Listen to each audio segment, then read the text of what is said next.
There's Adelaide, an orchestra, a community choir and a massive percussion choir leading the midnight celebrations in South Australia. A spectacular sight as South Australians look to the future.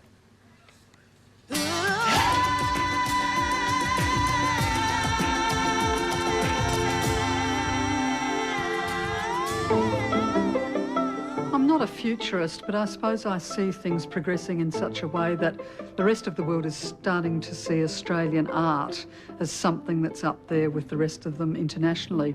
Because we're a big country, we tend to forget that we're only 18 million people, and therefore the proportion of great art is not enormous. But I think people are starting to see that what's good is really good and equal to anything in the world. In all sorts of ways, we don't seem to be locked into having to be beholden to particular traditions, and hence that kind of larrikin mode that we're able to say, to hell, if it works, we'll do it. So I think a lot of people are doing that. I also suspect that on the distance factor, I personally believe that the digital revolution, and I guess that's the one thing to say about the future, is that people will look back in 50 years' time and say the digital revolution equaled the industrial revolution 100 years ago. That's what we're going through, and it's changing our world in ways that we can't even foresee at the moment, and very rapidly. I guess what's going to be very interesting in the future to see which forms of live performance survive. I'm not one of those people who kind of whinge and say, oh God, the theatres aren't full because young people aren't going to the theatre, and therefore Generation Y doesn't like the arts. I mean, this is total rubbish. Of course they do. It's just that Generation Y are consuming their arts in very different ways. So I just think that a lot of people in power have to recognise that art is rapidly taking on new forms. And if live performance is to persist, then I guess people have to make sure that somewhere it connects with a generation who basically see their arts coming in digital forms.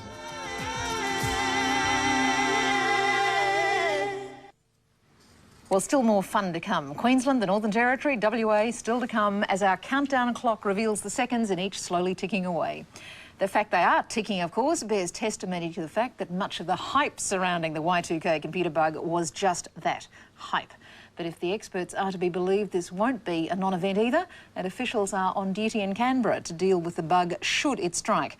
And on hand at the Emergency Management Authority headquarters in Canberra is Sarah Clark. Sarah? Yes, hello. Well, I actually happen to have Senator Ian Campbell, who's with me. He's part of the federal government and has been overseeing the Y2K situation for a number of years now. As far as the Y2K bug's gone, how is it a happy new year? Well, it has been so far. There's no reports of any incidents, which is fantastic news for Australia. Of course, you know, we'd expect more information to come in as time goes by. And at this stage, basically, the states and territories that have ticked over, they are on daylight saving. Does this mean have any good indications for the rest of the country? Will it fare okay? Look, I think if the states that have gone through it now are in good condition, that augurs well for South Australia and my home state of Western Australia. When will we know Australia-wide whether or not we've passed the Y2K test? We're going to make a full and comprehensive report on the state of the nation at about 4 o'clock this morning, so we should have some very good detail by then. We've got information in from telecommunications carriers saying there's been no failures in that area, so that's good news, and no adverse reports so far. So a good report card so far? Yeah, it looks really good so far, so we're pleased. Still a little bit nervous, but that'll be great. Okay, thank you, Senator Campbell. Back to you, Maxine. Thanks, Sarah. I mean, you have to say, George, I mean, Y2K has been a work experience project, hasn't it, for computer programmers and line programmers? It has, hasn't it? And journalists. Work experience. And journalists. That's right. The overhyped story of the year. We were right into it. 2 years. But, you know, but as they said earlier, it's not necessarily all over. But, you know, the hype was certainly amazing, wasn't it? I mean, it really was a choice between absolutely nothing happening, or as H.G. and Roy might say, bugger all. That's right. And the end of Western civilisation and Eastern civilisation as we know them. OK. George, I think we're going to have a look now at that finale of the Sydney fireworks, which Roy and H.G. alluded to, the wonderful spectacular over Sydney Harbour. What are you going to do now? Going to have a kip and you're going to reappear, I gather, on the dawn. I feel like I've been here for an eternity. You have. Already. And actually, the problem is I was going to blame the Millennium bug for anything that went wrong. And things, thanks, folks, have gone so smoothly that I didn't really have to resort to that pathetic risk. Well, having kicked the show off, you can now have a rest, and we'll see you, what, 6 a.m? I'm going to go and finish this Australian champagne and then have a little kip, and I'll be back around about 5, I think. Would you believe? Terrific. We'll To see meet you all the then. people going home from the celebration. Absolutely. Thanks, George. You enjoy yourself. Thank you. Of course, the fireworks from Sydney Harbour. Here's a replay of the finale.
There it is, the tribute to Arthur Stace, eternity, or as Roy NHG said, a bloody long time. Well, as we've mentioned earlier, 2000 Today is an international event involving broadcasters across the world and an estimated 6,000 staff in 68 countries. While we've been concentrating on our own part of the world, there's been plenty happening elsewhere.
there are some of the highlights from around the world there.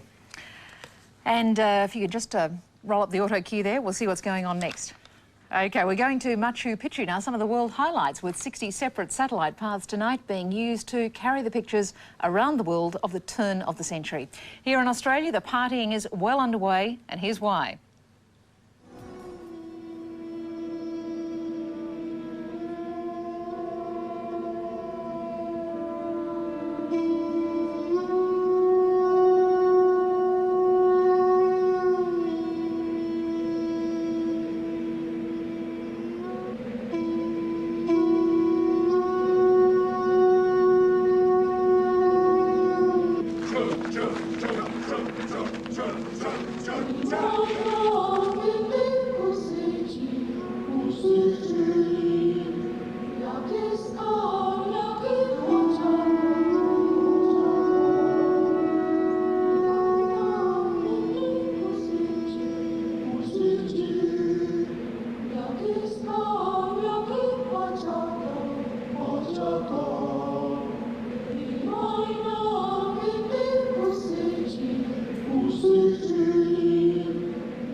Kunila kunchis, mama pachamang, kaiwanan chispa, kankunang, hatun koya, akrakuna, kai kaiwarita puririchisiunchis.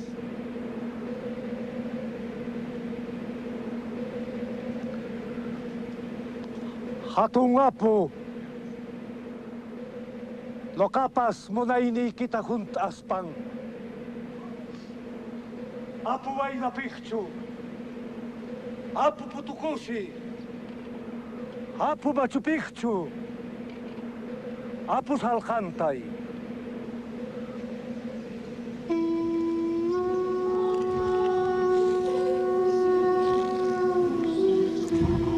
In this reenactment of an ancient Inca ritual, the courtiers of the Capac Inca, the supreme ruler, and held to be the direct descendant of the sun god, now gather in one of the plazas to celebrate the dawn of a new era.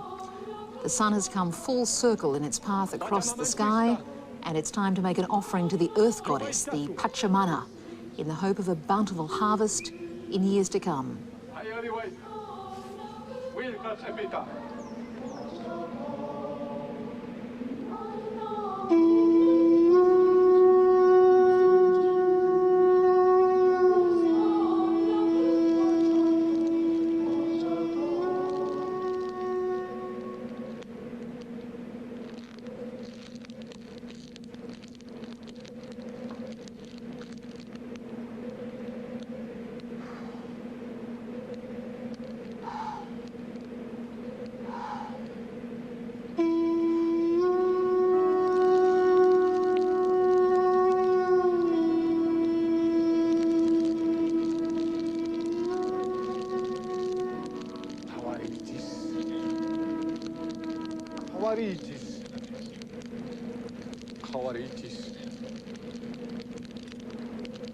Taita Inca, Osni Pirikuni, Rampuo Keta, Yurak Onimpitach, Rikuni, Halingwatas Kanka, Askamikunanchis Kanka, Kosikunanchis, Kosikunanchis, Habahinka, Halingwatan Kanka, Sumach, Ikarin Kalpanchis.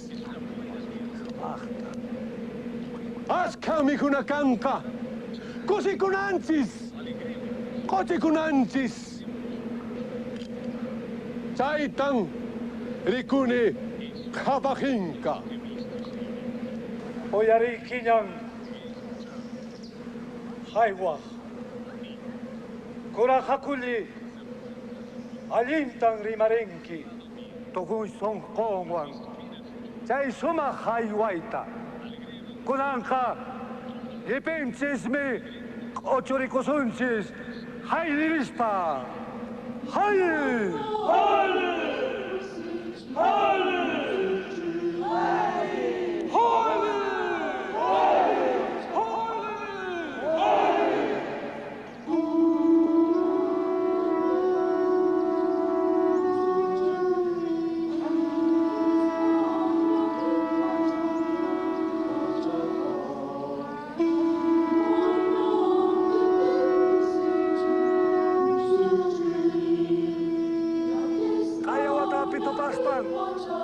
Somachta, Yupaichas pain titaitansista, Kahlatata Haiwarisunsis, Pachamama. Kaya Watakama.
That, of course, is Machu Picchu, the sacred city of the Incas in Peru. So I am sorry, I gave you the wrong introduction to that.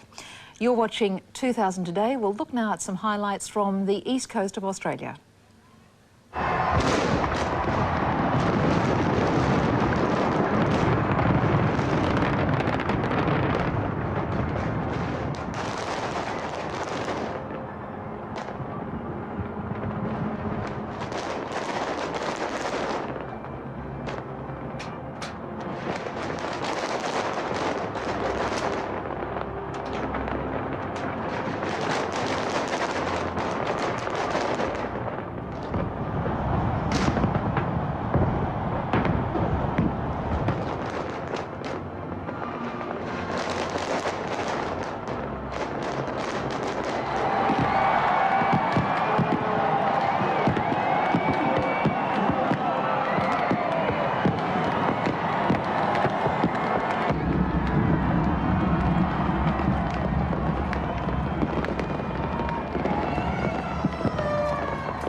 That's how it looked in Sydney, Melbourne, Hobart, Adelaide. But now we're getting close to Queensland's midnight moment.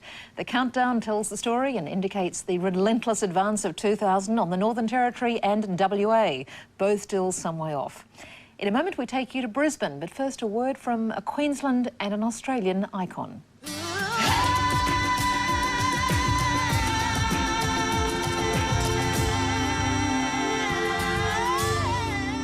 The question of what I would like to see in the new millennium is such a big one that I find it rather difficult. But I think back to 1939. I was very poor and more or less friendless in those days. And King George VI said, and I remember his words, he said, I said to the man that stood at the gate of the year, give me a light that I might go safely into the unknown. And he replied, go out into the darkness, put your hand into the hand of God, and it shall be to you better than a light and safer than a known way. I've come a long way since 1939, of course. I think of all the cities of the world where my name's in front of the public and how we export to the world. We are still a nation of pioneers. There's so much to do. There's water to be sent to the southern cities who will perish ultimately without water, such as Adelaide and Perth. And there's ample water in the north which can be transported from places like Lake Argyle. There's still railroads to be built. And the empty Australia has to be utilised. If we do not do it, somebody else will. Well, I remember quite well a hard-working old shearer who was a gun shearer. He had a favourite poem which I've kept in mind. I was never a great believer in the thing that men call luck, for it takes hard, downright digging ere a vein of gold be struck. Dame Fortune may be fickle, but none of us can deny that she loves to lay her treasures at the feet of those who try. Yes, that's my message to the young people.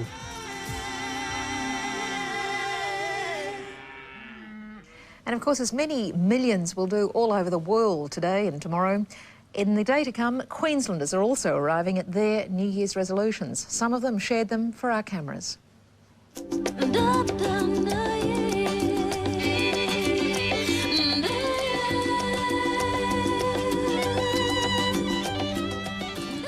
The next thing we're going to be doing, I was telling you that you need to put the gaffer tape on extremely tight.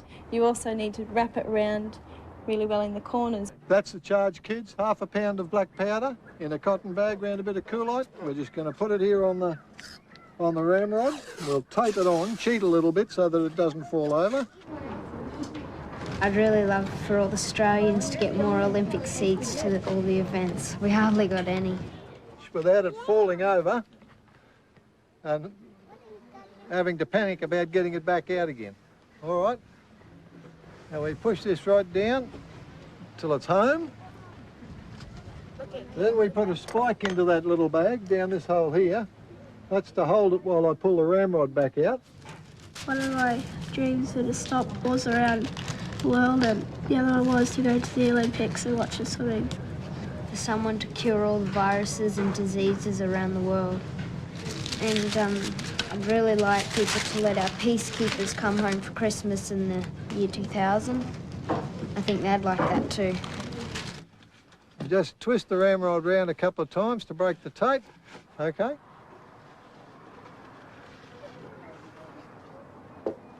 No more taxes, Australia's own president, and no more poverty. No more bills. They cost too much, especially fuel bills. Now, what we've got here is the wadding, which is just shredded paper with some fish and chip oil in it. Makes it smell good. Also gives the barrel a bit of oil, stop it rusting. So we just pack this down tight. The tighter we pack it, the louder the bang. They could get like solar cars and all that and stop all the pollution. I like Cooktown just as a small place. You don't have to worry about strangers. You can ride your bike around the town. Happy Millennium, Australia from Cooktown! 5, 4, 3, 2, 1.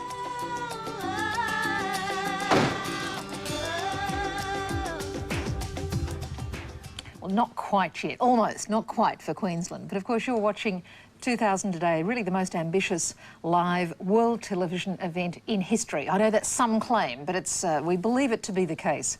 Over 60 nations are taking part in this at a totally unprecedented level of cooperation. And as you know, we of course are moving westward, all up for over 25.5 hours from the first seconds of the new century in the Pacific Islands, which we certainly went through quite a few hours ago, to the last light of the 20th century in Western Samoa. 60 satellite paths are transmitting as broadcasters from all around show how the world is celebrating the arrival of this new year. Well, as I said, we've done a lot of talking about Queensland's midnight, now the moment. So it's nice to be going to my hometown. Glasses are now charged across the great state. Old Lang Syne is about to get its annual airing in Queensland. Now, to take us through events from Brisbane, Peter Lewis. Peter, how are you again? Maxine, fantastic. It's a tremendous build-up to the new year here. We've seen the scenes from other places, but now it's about to happen here in Brisbane. It's a tremendous night. As I said, it's been wonderful weather today, and it's attracted people from all over the world, including one person who's probably come further than most. Alex, how far have you come? Hi, I come from South England, Portsmouth. And you certainly wouldn't be in the bathers and in the swimming pool over there this time of year, would you? Certainly not, no. It'd be probably raining and really miserable, probably -2 or something, yeah. Now, what's brought you to Brisbane? Well, I'm searching the world for my soulmate, but I'm also basically travelling around as well. Well, there's 150 to 200,000 people here at South Bank. You might find them. I hope so, somewhere. Now, you're also looking for a job. You want to turn this into a bit of a working holiday? Yeah, I got a work visa, and I'm basically wanting to get some work, so... you know, and travel on as far as I can for, like, I don't know, even up to a year. Now, any special New Year's wish, any new resolutions being so far away from home, anything special about that? Nothing much really, no. I haven't thought of any New Year's resolutions, but one is I'm going to try harder. She's out there, I know that. Fantastic. Well, enjoy your stay in Australia, and all the best for the new year. Excellent, thank you. I'll see you later. Fantastic. I like He's that, off. Peter. And of course, searching for a soulmate mate on South Bank. That's rather nice, isn't it? It's got a ring to it. Searching for a soulmate on South Bank. They're all out there. You just have to find them. Now, hopefully everybody that's here tonight, as I said, we're at a man-made beach right in the middle of Sydney, in the city. Hopefully everybody can swim as well as Alex, but just in case they can't, there's an army of surf lifesavers are here. Belinda, it's a massive effort by a lot of volunteers to just keep this place safe, isn't it? It is. It's very hectic here tonight. I think half of Brisbane's here, so we're being kept very busy. Is it so far so good? Everybody behaving themselves? No major incidents? Most people, not too much around the pool, but a few first aid cases we've had to attend to. Tremendous. And I think the fireworks, of course, signal New Year's. Any special resolutions for you? Just to behave myself. And are you a Queenslander? Is this home for you? Yes, it is. And is it a special time, special build-up? You've been here working around South Bank Parklands now for a couple of years. A lot of changes here, a lot of money being spent to upgrade it and make it more accessible for more Queenslanders. Exciting place to work? Yes, definitely. I think anything's exciting at this time of year, let alone an establishment like this. There it is. And as you can hear, it's all happening here in Brisbane. We might have had to wait an hour or so, but we're right into it.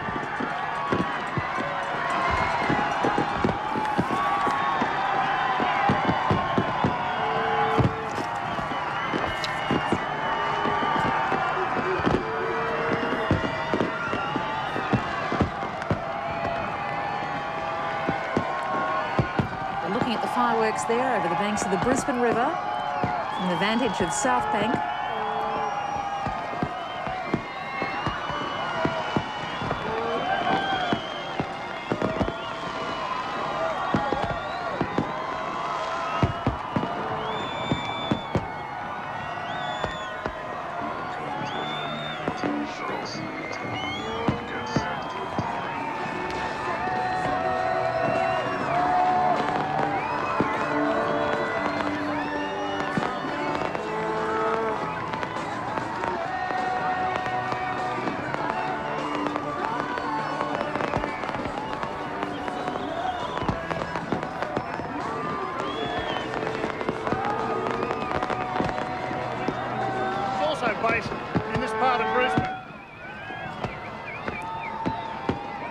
Peter, I'm waiting for some big action on the water there.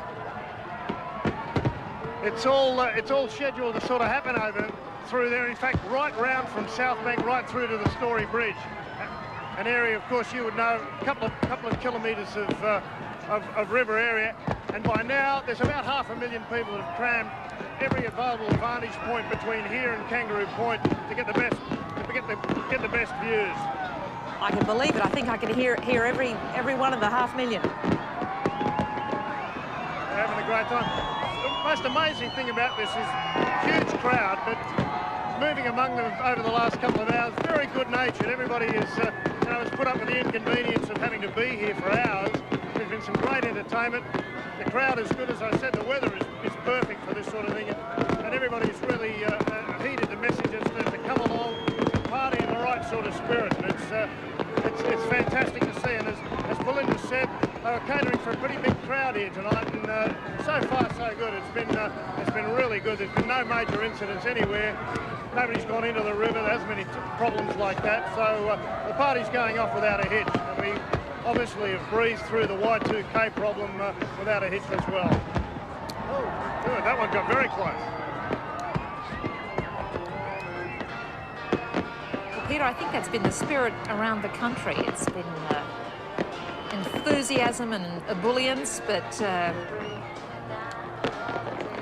well, indeed, a bit of considered restraint as well. So that's good, especially when there are so many people crowding into the capital cities to see these sorts of fireworks. And as you would know, that's pretty much a trademark of Queenslanders. They're pretty relaxed, pretty laid back, pretty confident, optimistic sort of people, and that's the spirit you get moving among people tonight. Is not so much apprehension about the new year, but anticipation, a lot of confidence. And of course, this is a pretty go-ahead part of Australia. It's a terrific show. Yeah, it's a terrific show. Just looking at it here, Peter, and I feel I'm there with you.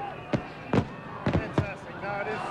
It's a great. There's a lot of people like Alex that made their way to Brisbane, and of course, Brisbane is a magnet for people from all over Australia that have come and moved here. I'm a transplanted Queenslander, came up from the south. And the place has got an energy about it which does get you in, and it's not just when the fireworks on, it's here all the time. It's really going places. Peter, I think Premier Peter Beattie must have you on the staff, has he? Well, as you know, Max said, we just picked up the Commonwealth Heads of Government meeting for 2001 today from the ACT. I know they're a bit upset about that, but that's another feather in Queensland's cap. And of course, Queensland's like to do things big, and like to do things a bit differently. That's why we've still held out against daylight saving. we get to party just a bit longer than everybody down there in the south. That's as good enough an explanation as I've heard. Peter, Happy New Year to you. Happy New Year to everyone in Queensland. Thanks very much. Thanks, Maxine. Have a good one. And I've got to take this opportunity to say Happy New Year to my mother, my sister and my niece in Brisbane. There you go, the family's up there. Just before we go on tonight, a quick recap of some colossal news stories, quite frankly, that have broken in the last couple of hours. If you have been tuning in, you will know that, in fact, Boris Yeltsin has quit as Russia's first democratically elected president. In a dramatic televised address to the nation tonight, Mr Yeltsin said it was time for him to go, and he asked forgiveness for his mistakes. Prime Minister Vladimir Putin will succeed him until elections in 90 days' time. That's March in 2000. And of course, in Afghanistan, all the hostages on board that Indian Airlines jet have been freed. What a wonderful new year for them. They're expected to be flown to New Delhi shortly, ending an 8-day ordeal. It started Christmas Eve for all those, for the 160 hostages. The hijackers have been given 10 hours to leave Afghanistan after Indian officials agreed to their demands to free 3 Muslim militants. And ABC correspondent Tim Lester is in the southern city of Kandahar, the southern Afghan city of Kandahar. And of course, we will talk to him at some stage, perhaps in the next hour or so. Well, as we say goodbye to the 1900s, as we have certainly now on the east coast of Australia, we can pause to reflect really on the many people who made a difference to the lives of millions around the world. There are stories of great courage and determination, and it will be difficult to single out just one person who really did change the course of history. However, if there is a list of such people, one name on it would certainly be that of South Africa's President Nelson Mandela, or former president, I should say. He endured decades of imprisonment in the struggle for justice against the apartheid regime, yet throughout the terrible ordeal, his political will never faltered. Nelson Mandela prevailed in his fight against tyranny, and today millions of South Africans enjoy the freedom he came to symbolise, but was denied for so very long.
None of us can, from personal experience, look back over a millennium. It would likewise be over-ambitious to speak of hopes for the whole of a coming millennium. In fact, some of the worst excesses of this century arose when ambitious rulers tried to create regimes of 1,000 years. There is always change in human life, even as one day follows the other.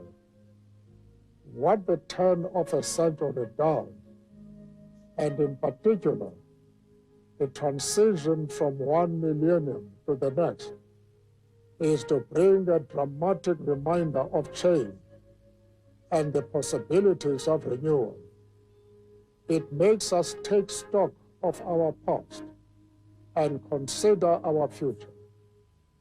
South Africans have much to be proud of. Their combined efforts brought a peaceful end to the inhuman system of apartheid and established a non-racial democracy. The world looks up to us as a miracle nation. The challenges ahead are no less enormous than our achievements. We are called upon once more to pool our energy in order to combat poverty and create a better life for all. In particular, let us make our country and the world a safer, more caring, and respectful place for the vulnerable. Let the abuse of children and women and the neglect of the poor remain behind merely as phenomena of the 20th century. I thank you.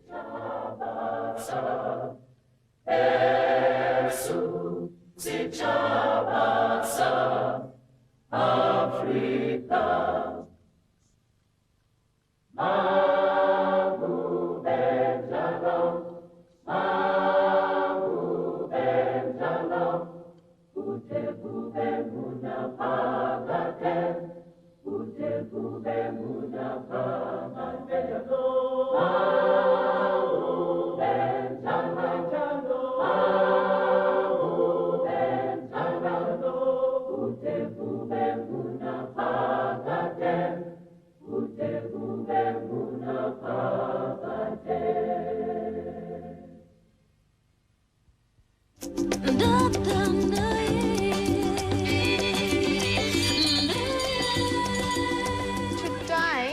we're going to be making our resolution lanterns. Which one of you is going to be the one who is the first to make their base? Because the other person is going to help them by giving them sticky tape and holding it still for them. Okay, lift it up. It's a ruler. No, just a sec. No, just a sec. Put the sticky tape down. Hold them down here, Jeffrey. Hold them down.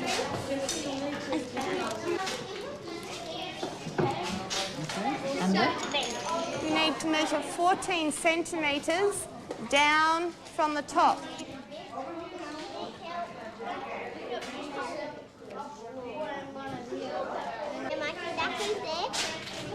Come and get the resolutions that we've been writing down, and then you can write yours with a black texter on your tissue paper.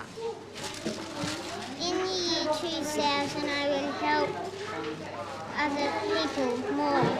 I will stop dropping rubbish to help the environment. To help others less fortunate than myself.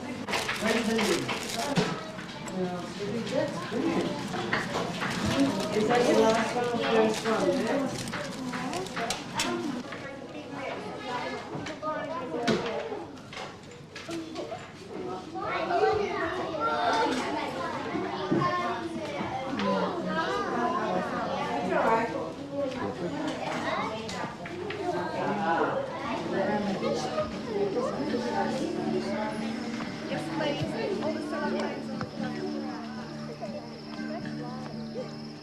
Didgeridoo, didgeridoo, listen to the sound of the didgeridoo. The land is red, the sky is blue, the sound of Australia is didgeridoo. Didgeridoo, didgeridoo, listen to the sound of the didgeridoo. The land is red, the sky is blue, the sound of Australia is didgeridoo.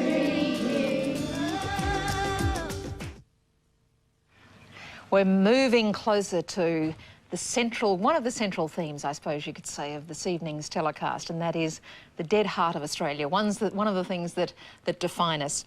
Counting down to the Northern Territory midnight, you're watching 2000 Today.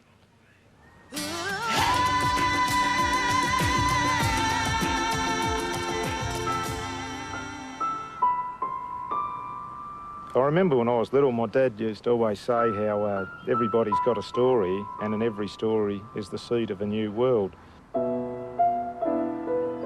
couple of months ago, I was up in Darwin, and I was lucky enough to get into the Darwin jail, though not in the way some of my mates reckon I got in. And it was predictably bleak and austere, and the men, nearly all of whom were Aborigines, lived in these hot, hard concrete cells. And in one of those cells, I came across a blackfella bloke called Chris Liddy. Chris Liddy painted the most beautiful pictures of barramundi and sea turtle and dugong. He was about my age, and he was telling me how he'd been taken away from his mother when he was 3 and brought to Darwin, and how he'd never learnt the stories and the language of his country in consequence. And he went on to say how these stories made him strong, how they reconnected him to his land and his people, and without these stories he was nothing. At that moment I realised this was the role of art, to be truthful to the land and its people and to tell its stories. And the moment it forgot this, it ceased to do anything worthwhile. And I further thought, why is it that we're so frightened of Black Australia when they're not there to damn us about our past? They simply offer us this vision of an extraordinary future, that if we could just open ourselves up to that, we might become a true republic of the heart and soul, and not the miserable, benighted people we seem to be at the moment.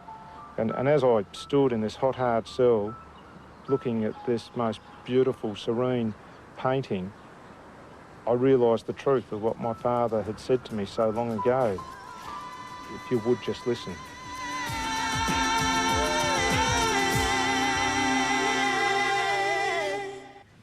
Well, in the spirit of what Richard Flanagan has just said there, while our calendar has us celebrating the year 2000, Aboriginal culture in this country has origins that go back much further, 50,000 years or even older. Let's go now to Uluru.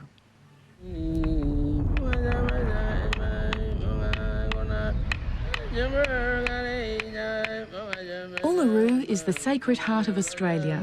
It stands in the Great Central Desert of the driest continent on Earth. Uluru possesses a majesty and awe that draws over 500,000 visitors annually from around the world. The Uluru Kata National Park is World Heritage listed and is jointly managed by Parks Australia and the traditional owners, who call themselves Anganu.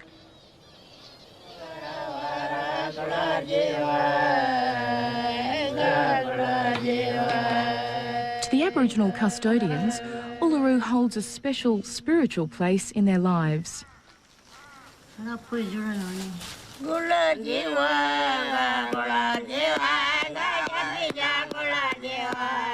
Uluru was formed by giant ancestors in the time of creation, or Chukopa. The Chukopa is the basis of all Anganu knowledge, law and religion. It's the learning process that a child needs to go through from a certain age. As they get older, they go into greater detail, they learn about the significance of the land, and it's about learning of the land. Chukopa is learning and understanding the land. There are many Chukopa creation stories that travel through the desert, teaching the Anganu knowledge of how to live in the land and read the signs of the seasons. One of the major stories for Uluru is of the two giant ancestral snakes and their epic battles, the scars of which can still be seen today on Uluru. This is the story of Liru, the poisonous snake, and Kunya, the python. In Anganu belief, the spirit of the two ancestral snakes remains alive in the rock. To keep the Chukopa, or law, strong, the Anganu elders pass the story and its teachings onto their children and grandchildren through secret initiation rites, storytelling, painting, and of course ceremony, or inma, where dance, music, song and body painting are woven into one expression of the Chukopa, the law and life itself. Well, that's by way of background to what we're leading up to. And of course, throughout the world, up to 1 billion viewers are linking up with us live now as we go live to Uluru for nighttime as traditional elders perform the Inma ceremony, stories of creation and the law, and then move to a presentation of the Mimi, mischievous spirits of the night.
And you've been watching there the very dramatic Inma ceremony of creation and law, as well as a Mimi spirit dance from Uluru. Well, joining me now from Perth ABC Television is Deb Kennedy. Deb, you've already had a Sydney midnight. Indeed, I get two bites of the cherry. That's right, waiting for your hometown. That's right, and I'm currently speaking, I guess, to everyone from the next century, so that's something, isn't it? That's right, that's right. What is it, an hour and a half away now? An hour and a half away in Perth, so celebrations will be at a height, of course. Yeah. Cottesloe we saw earlier, which we was did, wonderful. there were people packed on Cottesloe Beach. It's been incredible, the weather over there. We've had 36 degrees for about a week now. I arrived here on Wednesday and the cool change was just spectacular. Spectacular. Okay, well, speaking of places that have a similar climate, we're going to go to the Northern Territory now. And, of course, for the latest that is happening in Darwin, we're joined by Charlie King. Charlie, how is it up there? In the big top. Hello, Maxine. Yes, it's absolutely raging up here. Big street party on to our left.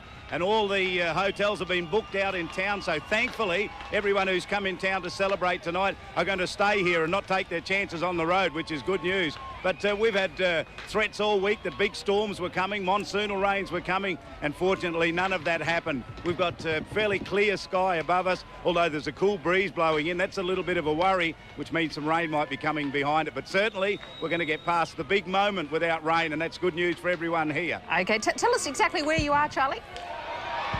I'm actually down on the Esplanade just as the big fireworks get underway here. So the Esplanade is right alongside the beach here in Darwin, and we're looking out